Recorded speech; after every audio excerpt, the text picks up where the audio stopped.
having India being invited to the G7 summit and our Prime Minister Mark Carney reaching out to India for this is a fantastic development. I think that with a market that's so big, 1.4 billion people, the world's largest democracy, there's a big market there, and there's a lot in common between our countries. And Canada has the largest diaspora of Indian people in the world. What a great arrangement this could be. So what are the expectations, because India and Canada was not having any good relations in the recent past. So do you believe that the new government in Canada will having good relations with New Delhi and especially with the Prime Minister Modi? This move by the Prime Minister of Canada, Mark Carney, to reach out to India, I think is a very positive development. Things have not been good for the last several years. It's very negative, and it's not okay. We need to have a better relationship with India and move forward on a positive footing. This, I think, signals that they want to fix this dynamic and really mend some very open wounds that have occurred here. India always have a concern of Kalistani extremism, separatism, which is existing in Canada, because they're having good numbers there. So do you believe that there will be any talks further on this direction between Mark Carney and Prime Minister Modi? Well, the situation of Calistani extremism is a major problem. There's no question. And most Hindus and Sikh people in Canada are not happy with this situation. And hopefully this will be discussed by the federal government with India. I'm in the provincial government in British Columbia, where there is a large Kalistani movement.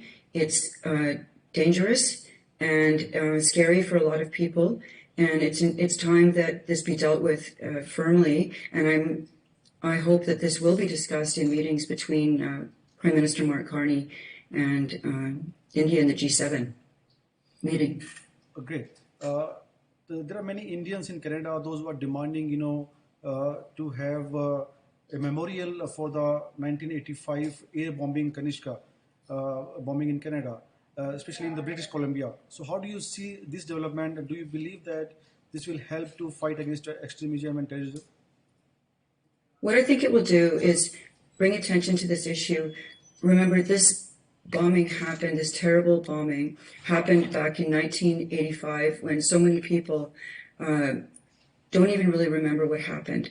It was an unbelievable and sickening tragedy, a disgusting act of terrorism against innocent civilians, 331 lives. And right now, there's only one little plaque about this event in our largest park in Vancouver, Stanley Park, and pushing for a memorial that actually I'm working on right now here in British Columbia to push for a memorial, a place where people can go and young people can go and read about it and see and understand what happened would be extremely educational and helpful to perhaps healing some of the wounds. I mean, you can never heal what happened there. But education is important going forward, and the understanding that allowing groups to glorify terrorism, to say it's okay, it's not okay. This was the worst act of terrorism that's ever been done against a civilian airplane, and it was planned and hatched and executed here. And I think a lot of Canadians don't understand what happened there. Even though there was a major trial about it, it still hasn't taken the front seat that it should have about how this was allowed to happen, and whether the groups that pushed and planned this horrible act have actually whether it's been brought to light and really noticed. So this educational center will help with that. I think that it's needed right now because, as you know, last week in the BC legislature, several rappers were invited to speak in the legislature or to visit the legislature, and they were called out to, and they got shout outs from people from both major parties here. And these musicians in their videos are glorifying murderers and terrorists. That's not okay at all. And this should not ever happen again. And that's a, not just my view, that's a lot of people feel this way. Like Canada, India is also suffering due to terrorism. Recently, India had an escalation with neighboring Pakistan since after the Pahalgam terror attack.